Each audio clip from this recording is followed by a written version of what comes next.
Friends, we are at war. Pakistan officially declared చేసింది. We don't have an options. We are at war అని చెప్పి Pakistani defence minister మాట్లాడిండు. అటు that matter prime minister గారు మాట్లాడిండు. ఇద్దరికి పెద్ద ఫరక్ ఏముంటుంది ఆడ, కానీ ఇద్దరు రబ్బర్ స్టాంప్లే ఆడ. ఆర్మీ చీఫే పెద్ద ముల్లా మునీర్ గారు అయితే ఎడ దాచుకున్నాను అరెస్ట్ చేసిరు. సో ఇవాళ అర్థం చేసుకోవాల్సింది ఏంటంటే అఫీషియలీ పాకిస్తాన్ చెప్పింది ఏంది, మేము వార్ డిక్లేర్ చేస్తున్నాం అని చెప్పి చెప్పింది. So let's begin and let's win. ఆ పార్వతీ పరమేశ్వరుడు మనకు సంకల్పానికి ఇచ్చి గడ్డపార ఛాతిల దించే దినం ఇక దగ్గర పడ్డది. బిడ్డా, నువ్వు ఆవాహనం చేసినవా లేకపోతే ఆహ్వానం పలికినవా ఇవాళ యుద్ధానికని అనేది నీ విఘ్నతకి ఇడిచిపెడుతున్నాం.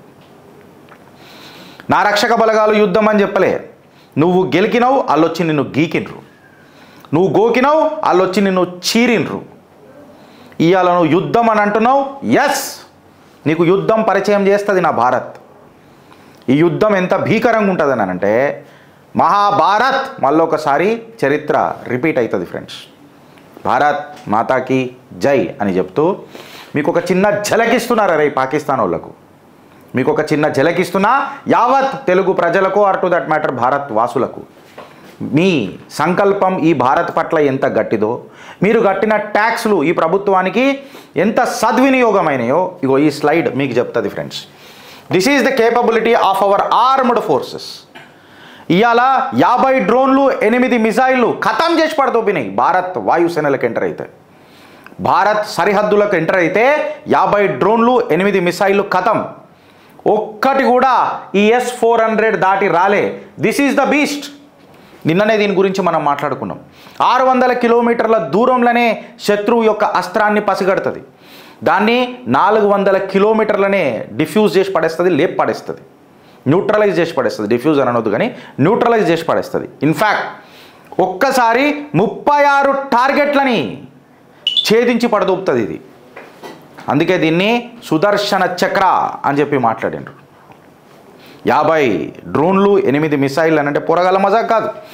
ఇప్పటిదాకా ఏవైతే ఇన్ని డ్రోన్లు మిసైళ్ళు జమ్మూ మీద ఏనికి ప్రయత్నం చేసినారో ఒక్క గీత కూడా పడలే. Thanks to our hero S-400 which is called as the Sudarshan చక్ర.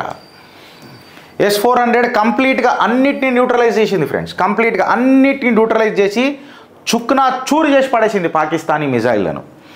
ఇండియా ప్రపంచానికి చెప్పింది వెనక తగ్గేదలే, దీని అమ్మ జీవితం గడ్డ పరదించుతాం నా కొడుకులారా ఒక్కొక్కడికి అని చెప్పి క్లియర్ కట్గా మెసేజ్ ఇచ్చింది. అండ్ దిస్ S-400 ఇవాళ మనకు ఇండియన్ ఐరన్ డోమ్ లాగా కనిపిస్తుంది.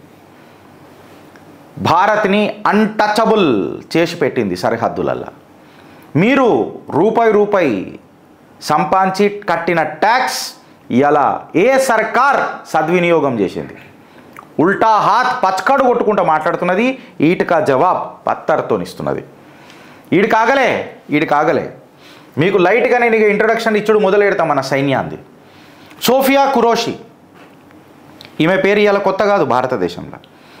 సోఫియా కురోషి ఇవాళ ఇంత జాతీయవాది ఎట్లా, ఇంత అత్యంత ప్రేమ ఎట్లా, and how she completely managed the entire episode. ఈమె వచ్చి ప్రెస్ మీట్ పెట్టి చెప్పింది. ఈమె ఇంకొకరు కూడా, వాళ్ళది రేపు తీసుకుందాం. సో సోఫియా కురోషి గురించి మాట్లాడితే ఈమె DNA ఇయ్యాలటికైనా మొదలైంది కాదు ఫ్రెండ్స్. ఈమె గ్రేట్ గ్రాండ్ మదర్, ఎవరైతే మన మునమ్మమ్మలు లేకపోతే ముని నాయనమ్మలు అని అంటాం కదా మనం, ద గ్రేట్ గ్రాండ్ మదర్ రాణి లక్ష్మీబాయి దగ్గర పనిచేసిండ్రు. రాణి లక్ష్మీబాయి దగ్గర పనిచేసిండ్రు. అంటే ఆనాటి భారత్ యొక్క గొప్పతనం, ఆ ప్రతిభ, ఆ DNAల పోరాడే ప్రతిమ ఇలా DNAలలో ఎట్లుందో చూడండి. సోఫియా కురోషి రివీల్ చేసుకుంటూ వచ్చింది. సోఫియా కురోషి ఇంకా వాళ్ళ సిస్టర్ కూడా వాళ్ళ మదర్ ఎప్పుడు ఇద్దరు అక్కజల్లెలని ఇండియన్ ఆర్మీలోనే చేరుస్తా అని చెప్పి సంకల్పం తీసుకుంటుండేనంట ప్రతిసారి. సోఫియా తను మాట్లాడుకుంటూ భావోద్వేగం అయితే, భావోద్వేగం అంటే ఆర్మీ ఆఫీసర్ ఎప్పుడు భావోద్వేగం కాదు, but there was a sense of emotion in our tone. మాట్లాడుకుంటా మా తాతగారు ద గ్రాండ్ ఫాదర్ ఎప్పుడు చెప్తుండే, వయం రాష్ట్రే జగ్రయం అని చెప్పి చెప్పిండట. అంటే ఇది రెస్పాన్సిబిలిటీ అంట ప్రతి భారతీయుడిది. ఏమనని? అలర్ట్గా ఉండడం, కంట్రీ కోసం డిఫెండ్ చేసి కంట్రీ కోసం బలిదానం ఇవ్వడం అనేది కూడా ఒక రెస్పాన్సిబిలిటీ అని చెప్పిండట. అది నా మనసులో ఎప్పుడు నిలబడే ఉంటుండే. Patriotism is in her bloodline, తన DNA. So she was a fauji kid. Great grandmother నుంచి తాత దాకా సైన్యంలో పనిచేసిండ్రు అని అంటే ఒకసారి మీరు అర్థం చేసుకోండి. ఆ గుండె ఎంత గట్టిదో, ఆ బలగం ఎంత గట్టిదో. ఈడు కాగలే. ఇప్పుడు చూడండి.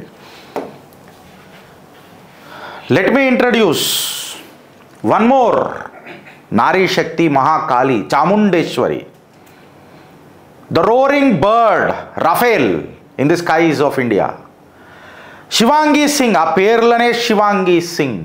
హర హర మహాదేవ్. ఈమె గురించి ఏం మాట్లాడుతున్నాం గిరీష్ అని అంటే, she is the only women Raphael fighter pilot.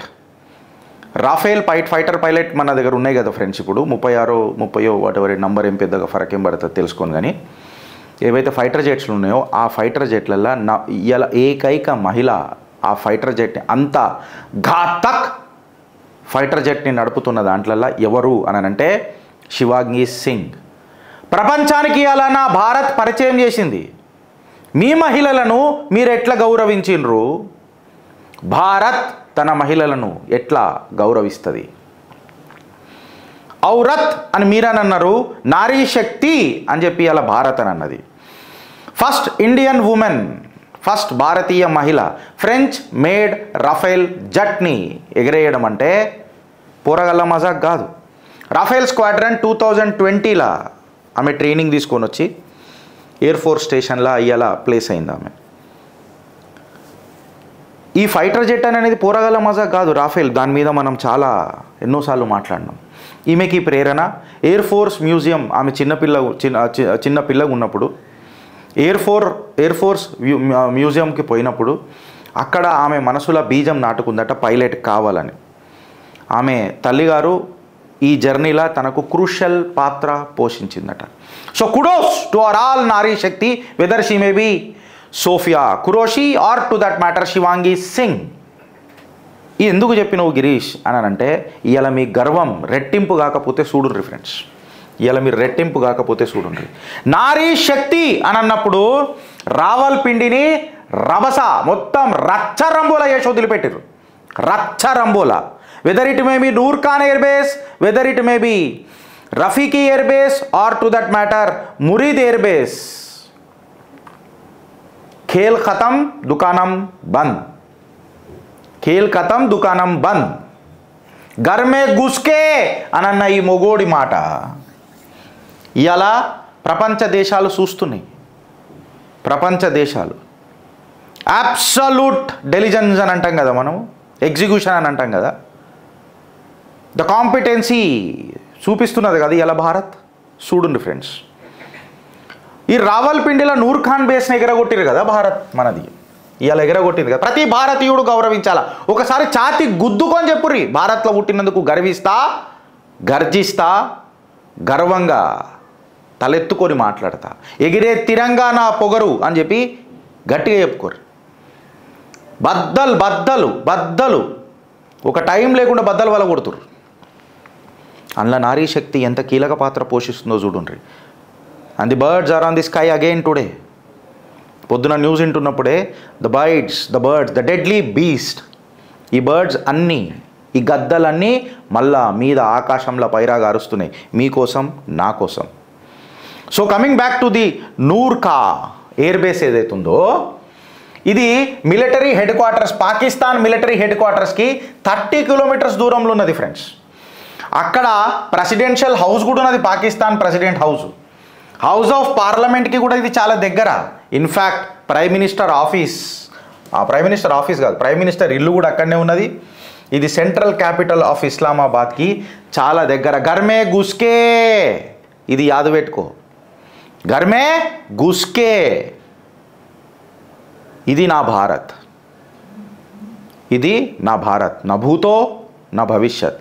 అందుకనే గర్వంగా మనం మాట్లాడుకోవాలా, మే భారత్ కా ఆర్ భారత్ దేశ్ మేరా. ఈడికి ఆగిందా? ఈడికి ఆగలే. ఇప్పుడు మొదలవుతుంది అసలైన సిసలైన ఆట. సో భారత్ ఎంత పరాక్రమం అనేది ఏమైంది, భారత్ ఎంత పరాక్రమమైనది అన్నది నేను ఈ స్లైడ్ దాకా మీకు చూపించిన. సో ఒక చిట్టా ఇటుకి జర చిన్న కథం చేద్దాం. ఒక పాజిటివ్ నోట్తో మొదలెట్టినాం, పుచ్చలు ఉడదీసినాం బేస్లై అన్నిటిని. భారత్ మాతాకి జై.